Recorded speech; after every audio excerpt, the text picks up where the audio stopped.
Bapak Ibu yang diberkati dan dirahmati oleh Tuhan Yesus, di pagi hari ini kita akan sama-sama belajar dari kisah Lazarus ini. Kalau Bapak Ibu lihat dari Lukas pasal yang ke-16, itu dia tersambung ayat 1 sampai ayat yang ke-18. Itu ada 3 perumpamaan tentang Mamon di situ.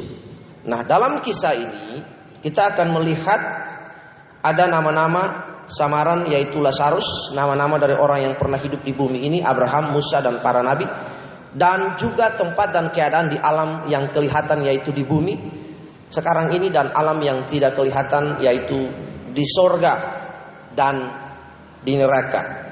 Bapak Ibu yang dikasihi oleh Tuhan Yesus, kita akan lihat sama-sama bahwa Tuhan Yesus menjadi seorang sutradara dari kisah ini. Yesus sedang menggunakan kisah ini sebagai jawaban yang bersifat ilustratif kepada orang Farisi yang mencintai uang dan membenarkan diri mereka. Ayat yang ke-14, yang ke-15 dari pasal yang ke-16 Lukas ini. Jadi Bapak Ibu, kisah ini merupakan suatu peringatan keras dan menyingkapkan bahwa masa depan mereka yang menolak Injil keselamatan itu akan mendapat sengsara dalam api neraka seperti yang dialami oleh orang kaya dalam kisah ini. Nah, agar pengajaran yang terkandung dalam kisah ini yang diceritakan oleh Tuhan Yesus ini bisa kita pelajari dengan baik, maka yang pertama adalah saya memberikan judul 3 OKB di situ. 3 OKB atau orang kaya. Yang pertama adalah OKB yang pertama adalah orang kaya bodoh. Yang kedua, orang kurang beruntung. Yang ketiga, orang kaya beribadah. Nah, di sini. Jadi adalah orang kaya di mata dunia dalam kisah ini, namun tidak kaya di hadapan Allah. Yang pertama dulu kita lihat. Ada orang kaya yang di mata dunia dalam kisah ini, yang pertama, orang kaya pertama artinya orang kaya yang bodoh, namun tidak kaya di hadapan Allah. Firman Tuhan berkata, jangan kamu mengumpulkan harta di bumi, tapi kumpulkanlah harta di sorga, di mana nyengatang kara tidak akan merusaknya. Jadi sebenarnya Yesus Kristus, the prime salvation, itu adalah harta yang terbesar sudah dalam hidup ini. Harta yang paling besar sudah dalam hidup ini. Tidak ada harta yang lain. Tidak ada warisan yang lain. Tidak ada heritage yang lain selain Yesus Kristus dalam hidup ini. Jadi Bapak Ibu yang dikasihi oleh Tuhan, orang kaya pertama atau orang kaya bodoh dalam kisah ini adalah orang kaya di mata dunia, yang disebut kaya di mata dunia namun tidak kaya atau mengalami kemiskinan di hadapan Allah. Orang yang kurang beruntung adalah Lazarus, yang dalam pandangan dunia ini dinilai sebagai orang yang tidak beruntung, tidak berhasil dalam hidupnya. Namun sebenarnya justru orang yang sangat beruntung, yang dapat berkata, bagiku hidup adalah Kristus dan mati adalah keuntungan. Filipi 1 ayat 21. Nanti kita lihat ada 3 jenis orang dalam cerita ini, Bapak Ibu yang dikasihi oleh Tuhan Yesus. Yang pertama tadi saya bilang orang kaya yang di mata dunia dia kaya, punya statuta sosial, punya gelar, punya jabatan, he have everything in the eyes of the world, punya segala sesuatu di mata dunia.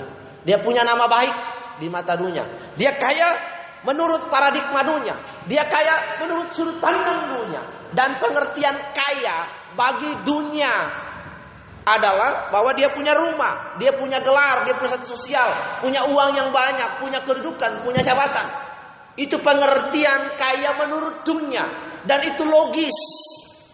Menurut dunia itu logis dan harus sebuah keharusan. Tetapi dari sudut pandang Alkitab, kita akan melihat dan memandang orang ini tidak kaya di hadapan Allah. Itu orang kaya yang pertama. Orang kaya OKB yang kedua adalah Lazarus dalam kisah ini, ada frame dalam kisah ini. Allah sebagai sutradara yang menceritakan kisah ini bagi kita. Yesus mempergunakan parabel atau perumpamaan. Yang kedua, Lazarus, tokoh yang kedua dalam kisah ini adalah yang berhasil di mata Allah, tapi di pandangan dunia dinilai sebagai orang yang tidak beruntung. Dan itu masuk akal, nalar. Karena itu Bapak Ibu yang dikasihi, jika kita membaca Alkitab, kita akan menemukan hal-hal yang bertentangan dengan logika kita. Banyak hal yang bertentangan dengan logika kita. Kita disuruh percaya. Namun tidak melihat, namun percaya itu di luar nalar. Karena itu kita butuh iman untuk percaya. Kita disuruh mengampuni musuh. Masuk akal enggak kalau seseorang datang dan dia bunuh anak kita, dia bakar rumah kita, dia mencelakakan kita, dan kita disuruh mengampuni dia, dan kita berkata, my brother, my sister, I love you. Kira-kira logis enggak? Enggak logis menurut dunia. Sesuatu yang tidak kita lihat, namun kita disuruh percaya saja. Itu enggak logis, enggak masuk akal. Karena itulah iman.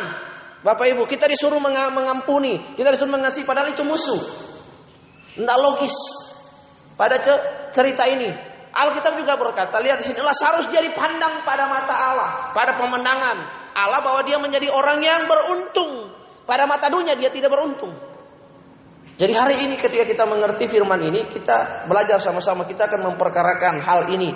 Kita belajar. Karena itu bagi Lazarus adalah, bagiku hidup adalah Kristus dan mati adalah keuntungan. Faktanya adalah Lazarus memang beruntung dan berhasil pada mata Allah.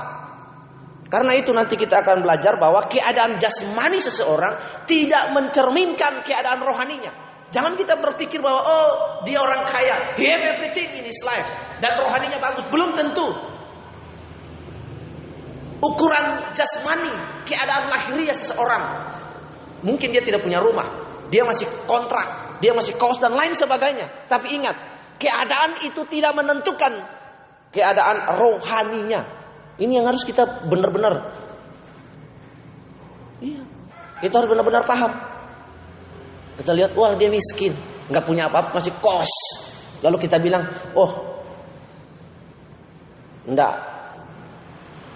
enggak rohani gitu. Nanti kita bahas. Ada juga orang yang sudah kurang tapi dia enggak rohani. Nanti kita akan bahas sama-sama. Jadi Bapak Ibu, faktanya Lazarus memang beruntung dan berhasil di mata Tuhan. Yang berikut adalah orang kaya yang beribadah adalah Abraham. Ada 3 tokoh di sini, lihat. Yang pertama orang kaya yang dijelaskan dalam perumpamaan atau parabel ini. Yang kedua adalah Lazarus, yang ketiga adalah Bapak Abraham.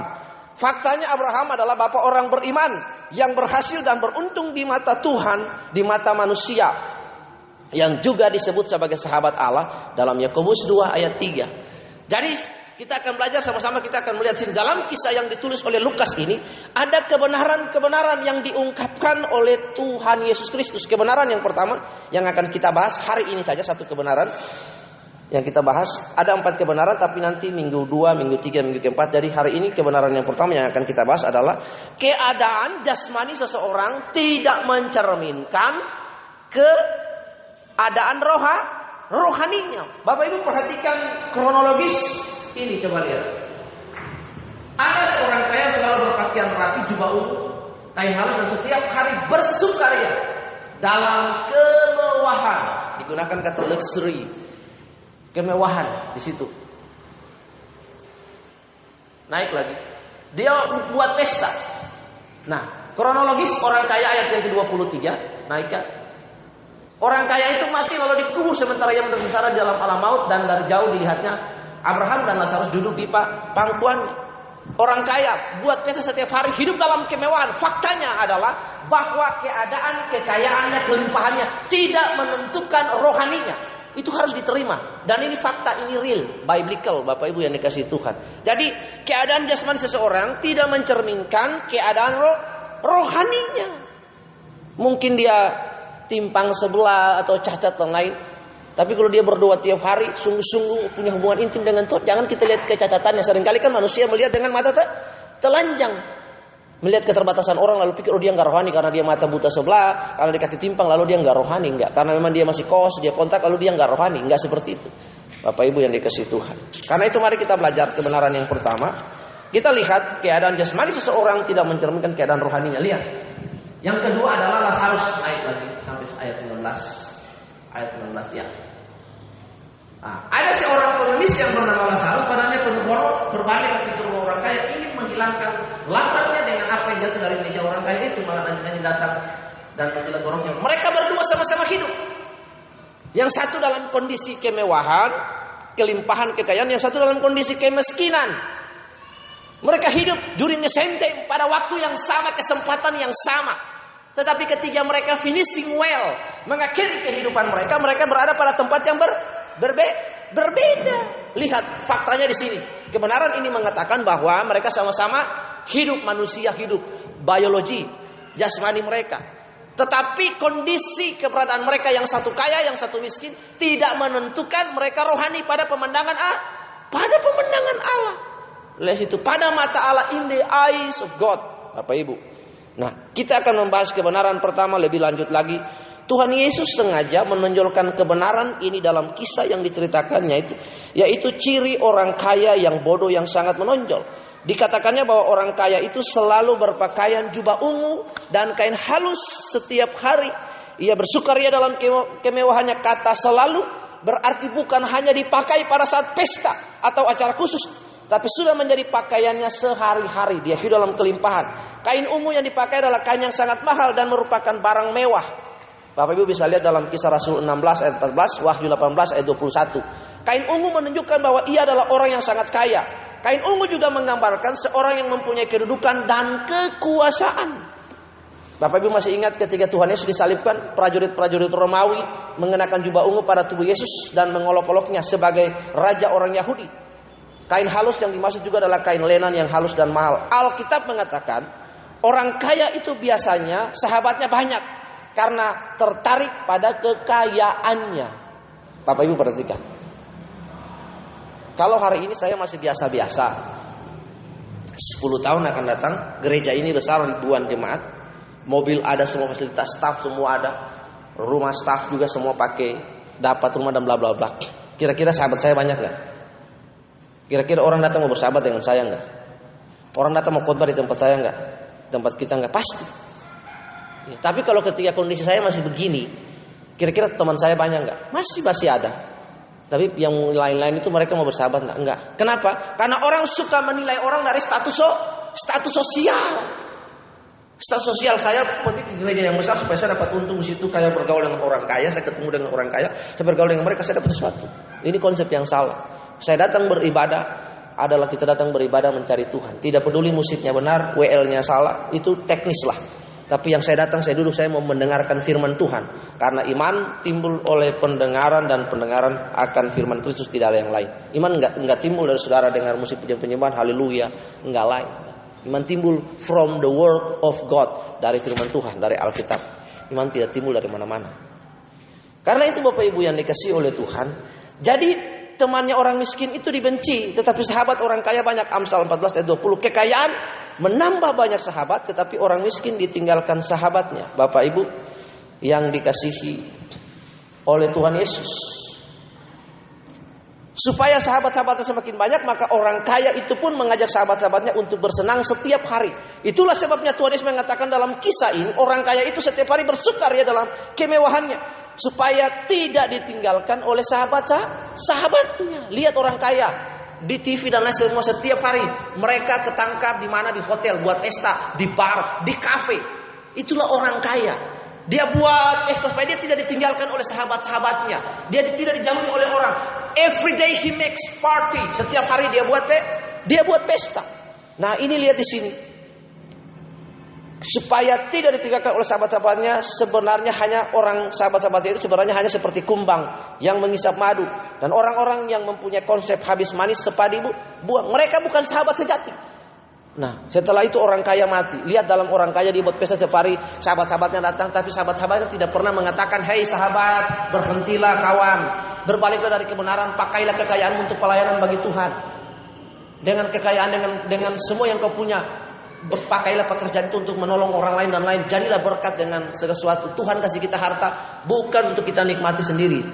Kita cuma pengelola dalam hidup ini. Bagaimana kita memanajemen uang dan lain dalam hidup ini untuk mendatangkan juga kemuliaan bagi Tuhan. Bapak Ibu, lihat orang kaya yang dalam cerita ini